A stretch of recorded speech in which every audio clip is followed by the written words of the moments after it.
So we got a 2020 Nissan Altima here.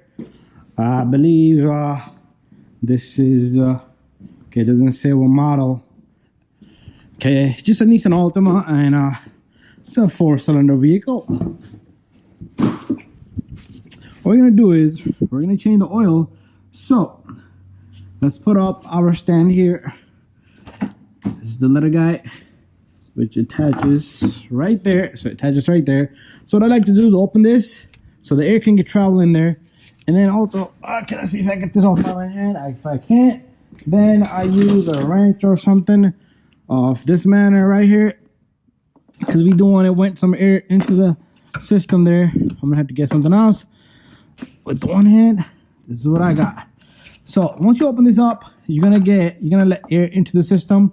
So customer requested special oil, 520, and that's what we're gonna put into this vehicle, synthetic. And I don't know what's the reason why they want to put 520, but I was gonna check the spec on this vehicle. But make sure you check what type of oil this thing. I think it takes 520, but I'm not even gonna go through the hassle, and we'll just go with that.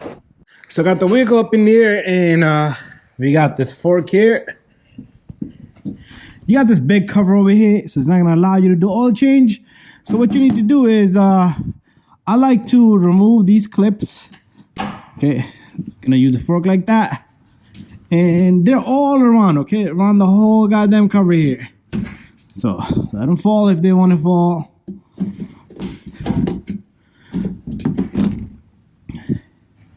Okay, stuck to my clip holder there. Okay, so it works good with these with this type of tool. You could use a flathead screwdriver, but there you go.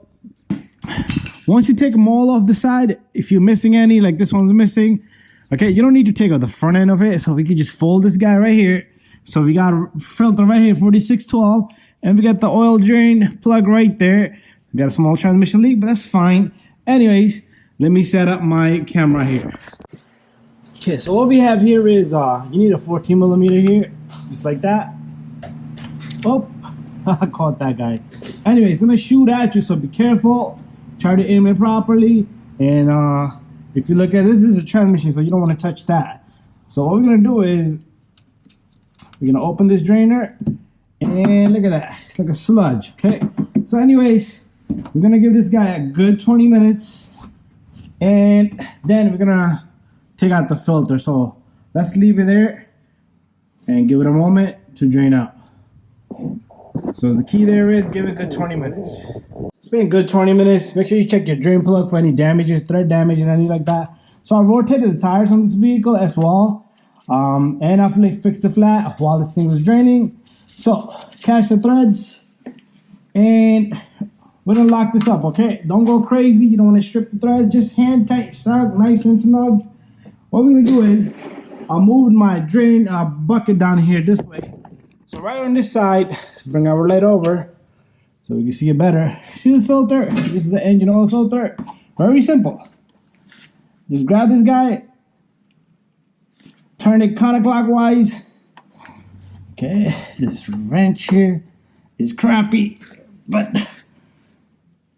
you can rest into another wrench. That's what you're gonna need. Oil filter wrench. This guy's gonna come down. It's gonna start dripping oil, so give it some time.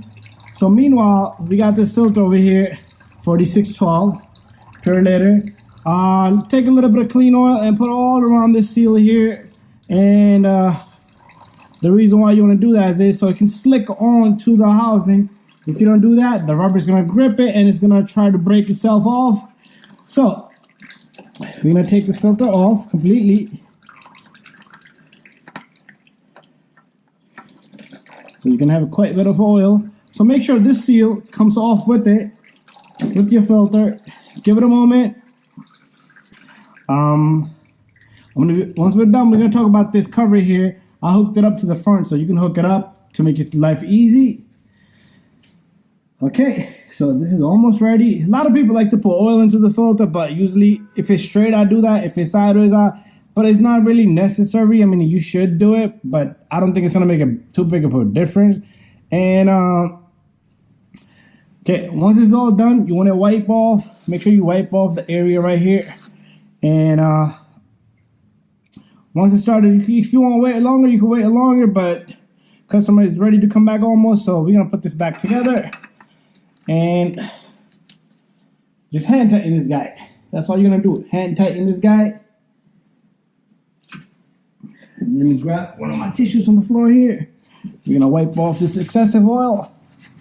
Okay, clean the drain side too. And then what you wanna do, you wanna tighten this guy really good, just by hand, okay? That's it. Bada bing, bada boom. So we're gonna take the camera out of here. A little hook right here to hold this down. And okay, one hand. Always complaining about that one hand. So be careful you don't damage your customer's car, but that's fine. And we're gonna take this guy, and all you need to do is take all of your clips. Okay, they need to go in now, each single clip, and push on it. Do that for the whole thing, and you're all done down here. So I'm gonna do that, and then we're gonna go up on the top. Okay, so gonna put the camera here. We already got this loose. No worries. We're gonna put our front over here. So I made a mistake. It's 530. The customer requested 530 synthetic. So that's what we're putting. 4.9 quarts. Okay, that's all this baby's gonna take. And after that, you could check your dipstick to see the level. But usually I'm right perfectly on the dot, and I look at the stuff on the computer prior to this. But 4.9, and if you want to run the engine, and once you're done, run the engine, make sure to check down below there's no leaks. If you did everything as I said, there shouldn't be no leaks. If you forgot that seal behind the old one, that's going to cause a leak, so be careful. Run the engine for a good 30 seconds, 40 seconds. Check for leaks down below. And then check your level. If it's low, add a bit. But to check the oil level, you need to shut the engine off and give it a good 2 minutes before you start checking. And after that, top off all your fluid. And then I am going to be resetting the light on this vehicle. So you're going to see how to do that. Should be very simple. And we do have a tire light on this vehicle, so make sure you know how to reset that if you did rotate the tires. So you're going to see that all in my video after this one. So this is quart number 4 right here. A lot of people will say, can I throw 5 in there? I wouldn't do it. Just check and just do it properly. Bada bing, bada boom. There you go. And this is the last one. Once we're done, it's very critical that you close the cap. Make sure the cap is closed. Make sure the dipstick is down. You don't want to leave that open. There you go. Okay, 4.9. So I'm like all the way over here right now. That's fine. I'm going to leave it there. Let's close this guy. Make sure you close this cap. If you don't, you're going to have oil shootout, vacuum leak, all kinds of crazy stuff. You don't want that. Close up that dipstick. If you want to check it, pull it out. I'm going to use something to wipe this. So once I wipe it down, you want to put this back in. But I always run the engine for a bit and make sure it's to the second dot. So it's still going to need a little bit of oil, I believe so, because it's going to go into the filter. So you know what I'm going to do? I'm going to double check my oil. 4.9 is what it calls for, but I guess it needs more oil.